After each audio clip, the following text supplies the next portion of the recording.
Okay, folks, I'm back here. We're going to do a little bit of a live stream and talk about, as it sits right now, the 12 races out of 62. There was 59 legislative races and 3 statewide races. And as it sits right now with the vote totals, and there are still some absentee ballots left, but I don't expect much to change. I mean, there could be, on some of these races, we'll talk about some of these legislative races, the one person is very, very close to getting to 50% plus one. But in most of the races, that's not the case. And then in some other races where somebody's just barely over the 50% plus one threshold, they could maybe drop below that, meaning it would go to the ranked choice voting. Now, for the folks listening, before we get into this, I think if you're in Alaska, you've been inundated with this stuff for the last couple years. But the way it works is we now have an open primary, which in 2020, ballot measure 2 was an initiative that changed our voting system. Before we had 2 party primaries, Democratic primary, Republican primary. Actually, we had the Alaska Independence Party primary. There was a primary in August. The winner of those primaries would go to the general. They'd battle each other. Now, there could be a petition candidate where you run by gathering signatures and appear on the ballot. You wouldn't be in the primary. You would get signatures. Anyways, the new system replaced that. So now there's an open primary where everybody, Republican, Democrat, Libertarian, Independent, Independence Party, whatever, they all run in the same primary, and the top 4 from each race advance to the general election, where there's a ranked choice voting, basically an instant runoff, which is used. Now, in many cases, in almost every single legislative race except one, there was 4 or less people in the primary, so the primary was essentially a formality. It didn't really matter. I'm going to pull one second. I want to pull this up to make sure the stream's working. I see it is working. I always check just in case there's an issue. So, where it did matter was the governor's race, the U.S. Senate race with Lisa Murkowski, where there was like 19 people, and then the U.S. House race, where there was 22 people. Now, we knew the big players, Murkowski, Chewbacca, in the Senate race, and we knew, Sarah Palin, Mary Peltola, Nick Begich in the House race. There was kind of the question of who was going to be the 4th person. In the governor's race, it was Governor Dunleavy, it was Les Garrett, Democrat, Bill Walker, Independent, and then there was these 2 other Republicans battling it out, Charlie Pierce and Christopher Kirk. Now, Pierce ended up winning and going to the 4th place, which we'll see in a bit, isn't going to have a big impact because it looks like Dunleavy's over, as it sits right now, he's still over the 50% plus one threshold. So the way it works is on the ranked choice, on the general election, if you're in a race with, if it's 2 people, which a lot of the races, like over half the races for the legislature, were just 2 people, 1 or 2 people. So if it's 1, they're unopposed, doesn't matter. If it's 2, ranked choice voting doesn't matter because whoever wins. Now, we saw almost for it with Neil Foster and Tyler Ivanoff for a while. Now Neil Foster's pulled ahead. But for a while, it was so close because of the write-ins, they were both below 50%, in which case you would have had to, do a second tabulation with the write-ins. But now Neil's over the halfway mark. So in any race where there's 3 or more people, if you don't get half of the vote plus 1, then it goes to a ranked choice where the person in last, their second place votes get recycled to the remaining candidates.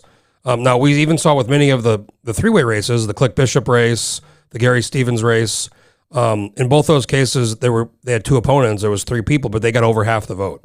Even Ashley Carrick in Fairbanks, 4 people. Same with Andrew Gray in Anchorage, 4 people. Both of them, Ashley Carrick and Andrew Gray, got over half the vote. So, one of the selling points of the ranked choice voting of this open primary was more people are going to run. We're going to get less, polarization in the primaries, and we're going to have more people run. Now, that hasn't this time played out. I mean, only 12 out of 59 races, 2 statewide, Murkowski race and the Peltola race, are going to use the ranked choice voting, and then 10 out of 59 legislative seats, which, I think is pretty amazing. We were told there's going to be a lot more people, a lot more competition, a lot more interest, but that has not played out so far. Now 2024 could be a different story. We'll see how all this works out. Now, there has been already initiative kind of launched to repeal the ranked choice voting, but don't hold your breath on that. To be able to get signatures and get the thing on the ballot and run a campaign is going to cost at least $1 million. So when you hear people saying, oh, we're going to repeal ranked choice voting, well, see how much money they have and see who is backing them, because it's expensive to gather signatures. It's a long process. So I'm very dubious that they're going to be able to get enough money to run a really competitive. Maybe they get the signatures, but even then the other side's going to come in and they're going to defend it with a lot of money. We already saw this in 2020 when they came out for it, the Alaskans for Better Elections. There was a lot of money spent on that race, a lot of outside money. millions of dollars. So don't think they're just going to give up and let some group come in and try to repeal it. Like I said, I'm even dubious they're going to be able to get enough money to get the signatures and do all this. So anyways, we're going to go through the races. Like I said, there's 12 races right now. Now this could change a bit because there's some absentees left outstanding. And when it's going to happen is Wednesday at 4 p.m. the Division of Elections, and we're doing an event too. We're gonna show their feed. We're gonna have me and Charisse Millett. We're gonna start before their tabulation at 4. We're gonna start at 3:30. We're gonna talk about these races, see if there is any update with more absentees, and then they're gonna go through the races. I assume they're gonna start with the big races and go down, but maybe they start with this lower races and go up. I don't know. And they're gonna do the retabulation. So I want to talk about the races that are gonna go through this ranked choice process and kind of what I think is going to happen. So let's pull up the old list here. The first one, obviously, is the Lisa Murkowski race. And this is the big one. This is the one that I think everybody's going to be paying attention to. It's the one maybe that of the two big races is the most uncertain. Because as you see, Murkowski right now is right ahead, right ahead of Kelly Tshibaka by less than, 1,000 some votes.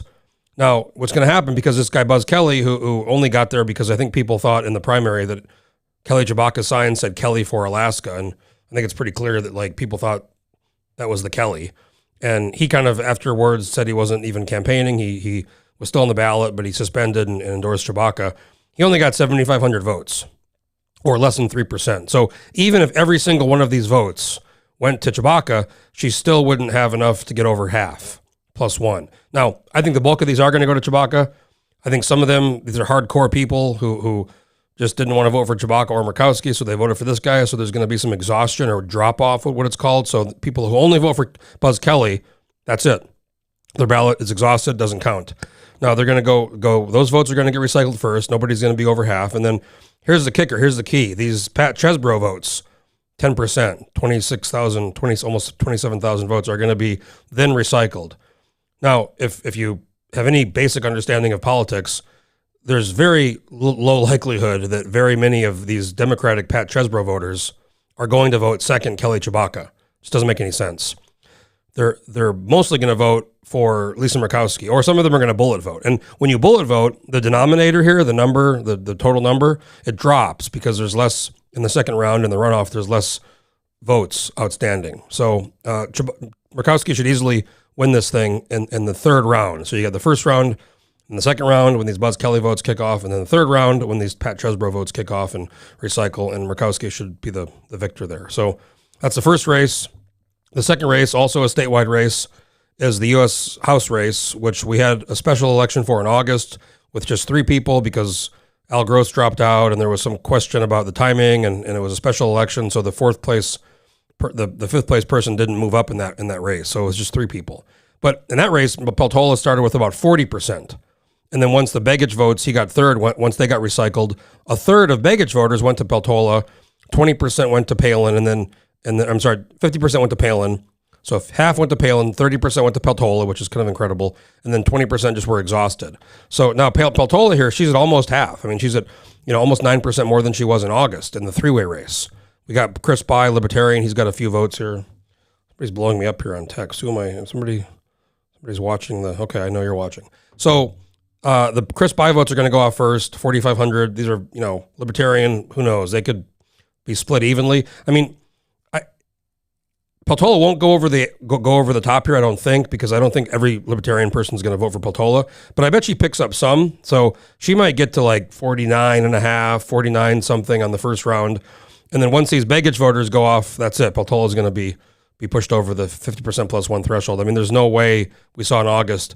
It's just not at all reasonable to suggest that every single voter for Begich would vote for. And even if they did, they're still only combined at about 50, 40, 48, still under 50%, those two combined. So, for Palin to win, every single Bai voter and every single Nick Begich voter and Chris Bai voter would have to go for Palin. So Peltola is going to win that one. That's going to be a ranked choice one. Now, of the remaining 10 races, 3 are Senate races, state Senate races, and 7 are state House races. Now, most of these we kind of have a pretty good idea, but some of them we don't because of this nature of the ranked choice voting. So we're going to go through. The first one is D, which is Tuckerman Babcock. Now, the governor's race will he's still over half. He's barely there, but he's still over. If he does drop below half, These Pierce Grunwald votes will put him over the top. So the first one is D, which is the Kenai race. And here we have Jesse Bjorkman, who's on the Kenai Peninsula Borough Assembly, and Tuckerman Babcock, who's a former Alaska Republican Party chair and a former first Governor Dunleavy's first chief of staff. Now Bjorkman was further ahead when on the election night. Once more votes came in, early votes and absentees. Tuckerman, he closed it a little bit. So now we're looking at about 4 points here difference, and nobody's close to the 50% plus one. So Andy Cizik here, he's an independent. He didn't raise a lot of money. He owns that ice cream. If you go to Soldotna, that ice cream stand thing, his votes are gonna determine this thing. I don't know much about him. I mean, I'm told he's quite conservative, but he didn't campaign much, so I assume a lot of people who voted for him just bullet voted, some percentage of them. But for Tuckerman to be able to win, he's going to need a whole bunch of these votes, which is not, I don't think, very likely. But we don't know, because it's the first time this has happened for these legislative races using the ranked choice voting. So this is one to watch. Bjorkman's well ahead, so I think he probably has the advantage. But we have to see how these Andy Cizik votes shake out. The second race is E, which I've said this before in some of the live streams. This is the most interesting ranked choice race for sure. I mean, there's one more in the House where there's 4 Republicans, but this one right now, they all have a third. Roger Holland, the incumbent, Kathy Giessel, who's trying to make the comeback. Roger Holland defeated her in the 2020 Republican primary before we had the ranked choice voting in the open primary. And then Rosalind Casey, who is basically a toxic element to the system, who runs all the time, doesn't campaign, doesn't have money, but she used to be in my district. Redistricting changed her, and she's in this race. She raised hardly any money, didn't campaign, but she did siphon off a third of the vote. She's in last place. So if these numbers hold, and like I said, there's still, I think, a few absentees out, so they could change. I mean, there's less than 100 vote difference here between Giessel and Holland. I mean, look at this. This is just like crazy. But just like we talked about with Democrat Pat Chesbrough, the idea that her votes are going to go to Kelly Chewbacca is pretty crazy, most of them. Now, these races are lower profile. When Chewbacca, Murkowski, was a lot of, media, tons of ads, there was tons of mail, TV, all that stuff. It was a more high profile race. I think a lot of these Democratic voters here who aren't in the bubble, they aren't in the political bubble, they aren't thinking about all this stuff, they go say, oh, Democrat, I'm going to vote for the Democrat. I'm not going to vote for either Republican. So there's going to be a significant number of drop-off in this race, I think. Now, the ones who did rank a second, I really don't think they're going to vote for, most of them are going to vote for Roger Holland, who's a very conservative Republican who kind of aligned himself with the people, the Valley Republicans, the PFD. This is South Anchorage. These aren't PFD voters, most of them. So I expect Giessel to win this one, but depending on drop-off in this race and how this shakes out, I don't know. This is going to be a strange, I can't wait to see how this goes when they recycle. And it's going to happen fast. They're going to go, okay, this race, we have no clear winner, half 50% plus one, boom, they're going to hit recycle, retabulate. And it's going to be like instant. It's going to be very quick. So we're going to, have an idea immediately when they do this, but I mean, this is fascinating. They all have a third. And the main candidates are Giessel and Holland. But Casey here, as the only Democrat in the race, got, sucked off a third of the vote. It's very interesting. The next one for the Senate is N, which is a David Wilson race. I have some notes here, so trying to make this efficient for everybody. Now, this is another kind of interesting, not as interesting as the Giessel race, because David Wilson, the incumbent, has 44%, almost 45%. So he's pretty close. Stephen Wright, who ran against Wilson in the 2020 primary and got, I think, second place. Wilson only got 35 or 36% because it was a 6-way primary. Stephen Wright was in that primary, but he only got mid-20s. So now he's back. And this guy, Scott Clayton, who, again, didn't really campaign a lot, didn't have a ton of money, he's got 25%. Now it's not like the numbers, if you see the numbers here, if you combine, Wilson and Wright, you're at way over half the vote. So if all these Clayton voters decided to vote for Stephen Wright second, he could win. I mean, the math is there. But I expect, again, a lot of bullet votes, and then I expect a percentage of them to vote for David Wilson second. So Wilson should win this race, but again, we have to see what happens with the ranked choice and how that kind of shakes out. So he's in a lot better shape than Giessel, because they all have a third in the other race we saw. But in this case, Wilson's at almost 45%, and I think he'll get a decent percentage of these Scott Clayton voters. So the next one is District 11. This is a House. Let me just scroll down here. There's some interesting House races we're going to talk about. The next one is 11, which is the Walter Featherly, Julie Colomb race. And I've actually written an article about this and talked about this. I think Featherly's in really good shape here because these 1,170 Ross Beeling voters Feeling didn't run a campaign at all. He didn't raise much money. I mean, he's run before, so people kind of know who he is a little bit. But I think a significant number of these voters are bullet voting, because why would they vote for him? Why wouldn't, if they were going to vote for Republican, they would vote for Julie Colomb, who had campaigned a lot, raised money, was out there. That's interesting to me that so many people, 15% would vote for this guy when he didn't really campaign much and have any money. So if there's a significant number of bullet voters on this, then Featherly is going to win. Now, if only a few bullet voted, let's say 20%, and then all of the other ones did vote for Julie Colomb, she could win. But I don't see that. I think it's going to be more drop off in this case, because he didn't raise any money in campaign. So I think Featherly's in a good spot here. But we'll see how that, Wednesday at 4 p.m. is when we're going to know. The next one is 15, which is basically similar dynamic of that race. We have 2 Republicans and a Democrat, and that's previous case. Featherly's an independent, but we have Tom McKay, the incumbent. We have Denny Wells, Democrat, who's at almost 47%. And this guy, David Ibeck, who's just like Ross Beeling, didn't raise hardly any money, didn't campaign, but got 14% of the vote. Now, my contention here is people who are voting for David Ibeck are voting against Tom McKay and Denny Wells. High number of bullet voters or people who vote for one candidate. If there's now, Denny Wells is in better shape than Walter Featherly, because he's, percentage and a half, like almost 2%, over a percent higher towards that 50% threshold. But I think if only 15, 20% of these Ibeck voters bullet voted and the rest voted for McKay, he could pull it off. But I think we're going to look for pretty heavy ballot exhaustion on these races. The next one is interesting. It's kind of the opposite of the other two. In this case, we have 2 Democrats and a Republican. Now, David Nelson's the incumbent. He's at about 44%. You got Cliff Groh, who raised a lot of money, $200,000 at 35%, and then Lynn Franks at 20%. Now, she has run before against Nelson last time. Districts changed a bit, but she has run.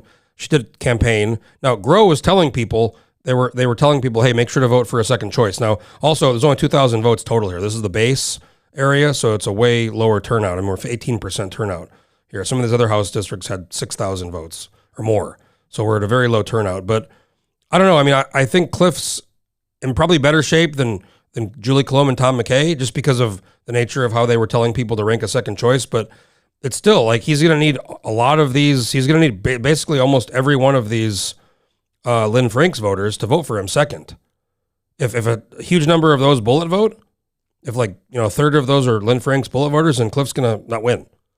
So this is another one. It's opposite of the other races where McKay and Colomb, they're Republicans and they have another Republican in the race. Now, in this case, there's a Democrat, Cliff Groh, kind of the favorite Democrat in the race, and then another Democrat, Lynn Frank. So, this is kind of the opposite of the other ones, and I'm really interested to see how this works out. Very low turnout here because of the base. I mean, we're at a third of some of the other House districts.